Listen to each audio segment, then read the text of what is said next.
It's okay. It is recorded. So you were talking about the curator that you invite to create this program with you. Yes, we had many conversations with communities and other people who engage for the city over the course of 3 years, and try to get a sense and a feel for the people, for the topics. Of course, there's climate change was one of them, but also how we can integrate kind of different cultures into our kind of city life and society. And so we tried really to start with the ideas of the people of Essen. And while we were having these discussions, some kind of topics arise in these discussions, and after a while we started to also research the city in terms of locations where we felt these are kind of locations where we could kind of create something new and talk about these topics. And only like in a third step, we started to invite artists to be included in our conversations, and from there the ideas for these interventions and artistic projects derived. And in the end, we created this idea of a festival in the city center north of Essen, which is an area that is much discussed because it's very multicultural. It's has some issues in terms of criminal life, and we felt it's an interesting area to go into with the museum, because no one would expect the museum to be in this area at all. And so we created this festival with, in the end, there were 18 projects in 13 different locations in the city center. So people were invited to, to travel, in fact, inside the city with some, I don't know, some pass that they could take to visit one and every project. But how did you manage to make these people discuss with artists? How it was organized in this situation? Mm-hmm. I can show you a map. Not sure if you can see it. So yeah. This we had like a parcours. Okay. City, which you could basically all the locations you could reach by like walking distance, which was important to us. So really the city started to connect with these different locations. And the way we tried to include the communities we had talked about and even more people was that a lot of projects were not necessarily art projects in a kind of specific sense. So, for instance, our festival center was installed on a huge roundabout in the city center, which you usually can't access. It's like surrounded by many streets, and so we managed to do a traffic light there, so people could go in the middle of this huge roundabout surrounded by the traffic. And we created what we called an eco-village, so a kind of farm village where we had lots of different initiatives included who deal with ideas of sustainability. And partly there were artists like Gabriela Oberkofler, who's an Italian German artist who works with seeds of plants, and she saves seeds and she cultivates them, and she builds like kind of land art sculptures from those. But there were also a lot of other initiatives like Fridays for Future included, or smaller local initiatives who are dealing with ideas of sustainability in common life. And all of these, like artists, communities, and Marco Sambach and myself created this kind of communal installation. And so many projects of Volkswagen in the city were made in the spirit of collaboration. And did you measure a transformation in this community? I mean, is there? How did you conclude with them? I mean, is it still working on? Is it still a discussion with this community, or it was just for this project? Does it did it create links between you and these people? Some of the projects did, and they have a life after the project. So there was another project called Expo Alternative.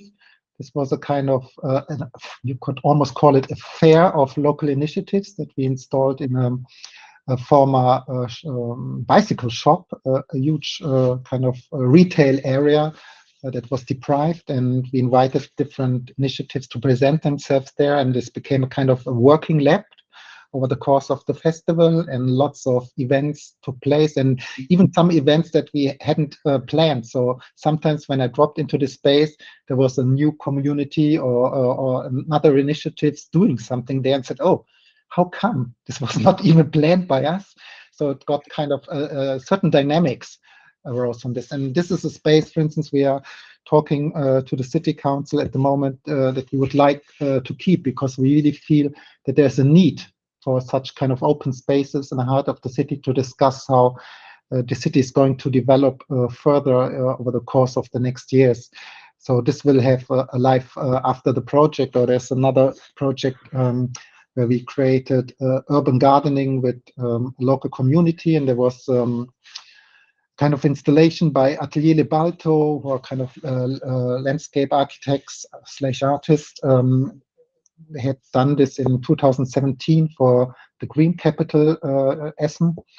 And this kind of area was a little bit deprived, and nobody really took care of this. So we reinitiated a community workshop and to reestablish this work, pre-existing work, basically. And these communities are still continuing to take care of this place. So there are some of the projects do continue, and that was really important. And of course, with these projects continuing, we keep in touch with the communities who are involved.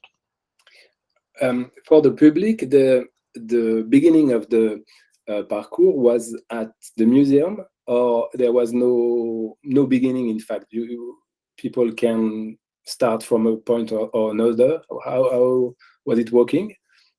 So no, the museum was not really involved, the museum building or the museum site was not really involved into this project. So we really had this kind of roundabout in the city center as the starting point. And from there, people could walk along the parcours to see these kind of 18 projects around this. And I think it was important to us because the idea was not necessary to bring more people to the museum. Of course, we're happy if now kind of people come to the museum have not been there before, because they feel more connected.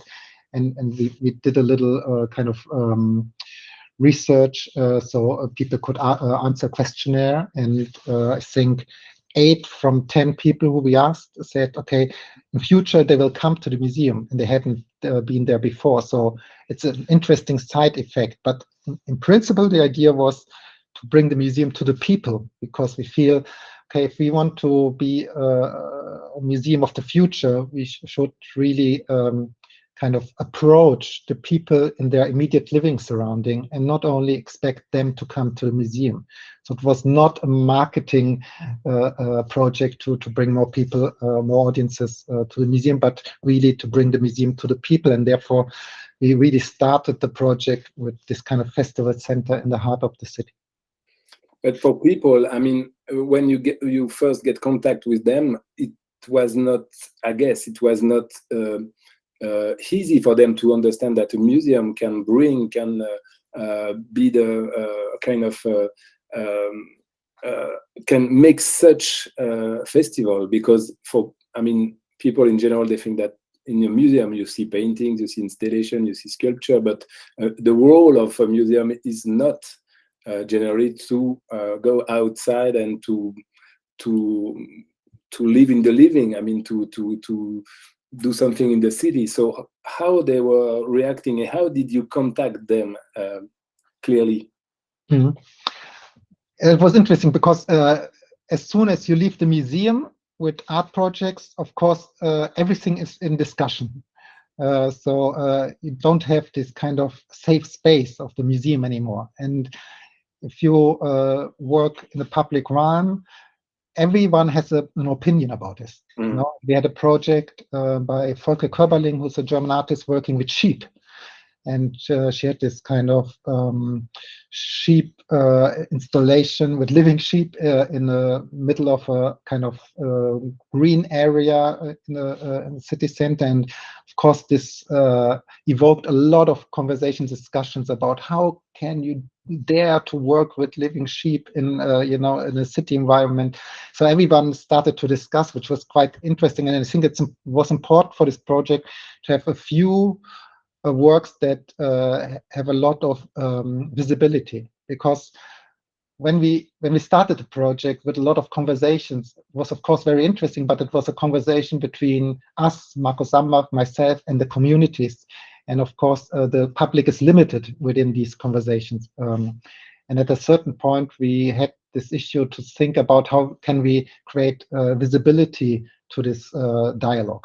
So it was important to have a few very, very obvious interventions into the public one. One was the roundabout, one was the sheep installation. Then Jeremy Deller, the British artist, did an intervention on a huge electronic billboard, sending out news from the year 1922, like 100 years ago, which had some commonalities with news from today. And so you had this like little kind of strange irritation about what is this news there? Is this really a news from today? And or is it a news from 100 years ago? So we had a lot of works that created kind of discussions or reactions. Or one project within the project, which was, I think, really interesting, we used the IKEA shopping center for furniture.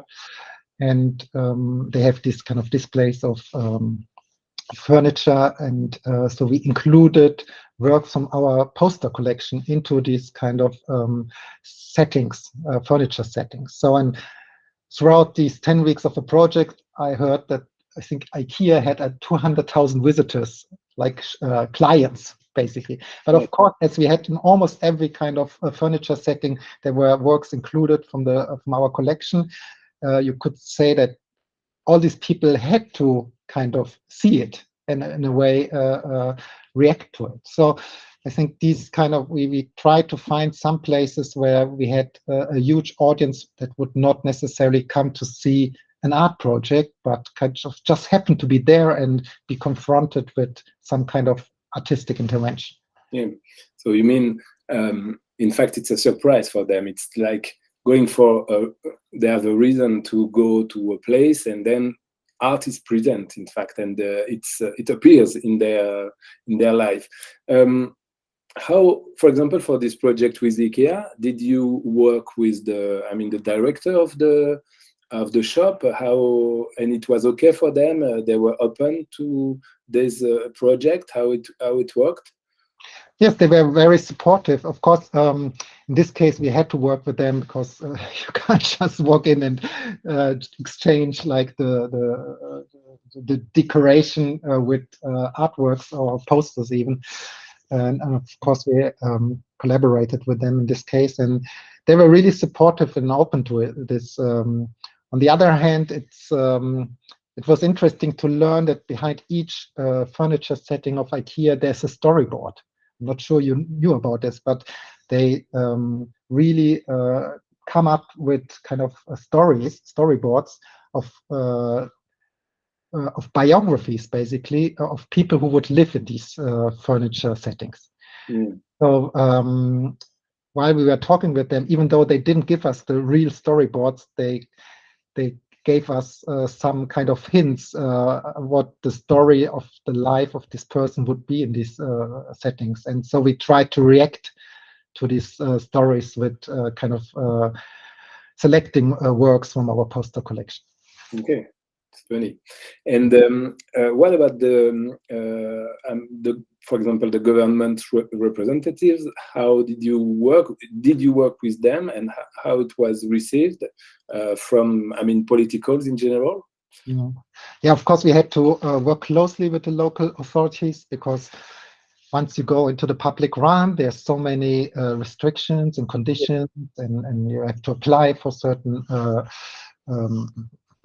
permissions to work within. And we had really a big support from all local authorities to make things possible, which probably has a little bit to do with the status of the Museum Volkwang being kind of the major cultural institution of the city. And last year we were celebrating our 100th anniversary of the Museum Volkwang in Essen. So everyone was pretty much supportive of kind of helping us to realize this project. And the other thing was that, of course, it was a kind of festival and parcours of installations, but as important as the installations was the program that we did. And we had a lot of city tours, and we invited different experts to come with us and to expand the discussions and conversations with their expertise. So, and within these kind of programming, we had a lot of local authorities, city planners, the cultural mayor of the town being involved, the mayor of nature and traffic was involved. So we tried to get them in and to bring, to kind of enhance discussions between the official authorities and let's say local communities who are not always like best friends, let's call it like this. But this was interesting to say, if we can do something as a museum, we can really bring people together. And everything we did, even though there were many different opinions included, should kind of be on the basis that we are having a dialogue with each other. And for you, this experience, is it the future? What do you think about, because it's in my position, for example, in Le Havre, my program is to do something outside in the city, and it's the DNA of the program. But as a museum, how did this experience maybe change your vision or give you idea on the future of your exhibition, your programmation? I think it will have an effect, or it already has an effect, continuing to work with communities, bringing them over to the museum. Of course, the festival, as we did last year, is also a question of resources. Yeah? And it's really difficult to sustain it with the same energy as we did now during the last year, or even the 2 years before. But now we are trying to find ways to keep it running and keep the connection going. But I think the next step for us would be to question our resources and our structure within the museum to make projects like this really possible. And that's a long way to go in a way, because a museum has its own structure, and we are a communal museum, a museum of the city of Essen. And of course, so far, the necessity of having what we might call outreach was not included into the function and the structure of the museum. So that will be the efforts that we are trying to achieve over the course of the next years, to really change also the way we are working, but also the kind of personal and financial structure of the museum. And did the journalist follow you? How it was received by I mean, all the communication field? Yeah, I think it was received okay-ish, let's call it like this. I mean, there were some kind of national newspapers reporting, as the Süddeutsche Zeitung, and their televisions and radio, and of course, but the more important aspect for us was really to enhance a discussion, conversation on the local basis. It was not necessary to compete with, like last year we had Documenta or a Manifesta, different, the biennial, Venice Biennial. Was not our aim to be kind of necessarily an international festival, although we had international artists included. It was much more important to reach the local audiences. And I think we were quite successful in reaching the local audiences.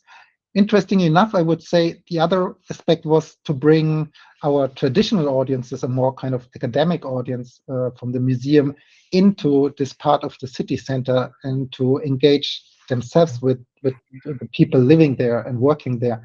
And I think this part was not as successful as I had hoped to. Okay. It was more difficult to bring the traditional audience into the city. Yeah. It was easier to connect to the people in the city who would not necessarily go to the museum.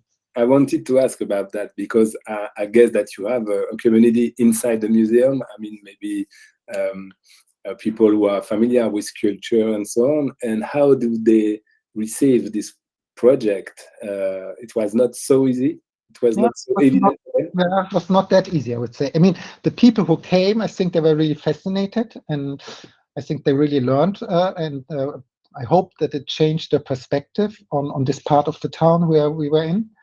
And I think, therefore, it was successful, but the numbers of people who were ready to engage into this, was, like from our traditional audiences, was less than I had expected. Okay.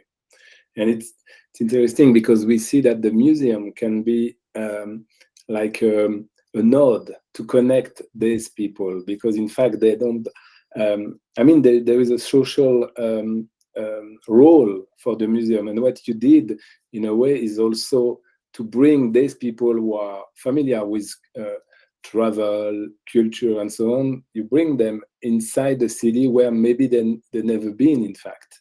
And I think that is very interesting and very, very funny also, because I think we have to change the minds of all the communities, and even the communities that are used to our cultural world. Thank you, Peter. It's about 30-40 minutes, but if you, maybe I didn't ask all the questions because we are in a very short format, but only to concentrate on the south, for example, for Le Havre, and I can see that you have the same situation. It's really funny. Thank you very much, Peter, for your explanation about this project. I will stop the recording, and thank you for your presence with us. Thank you for having me, and I'm really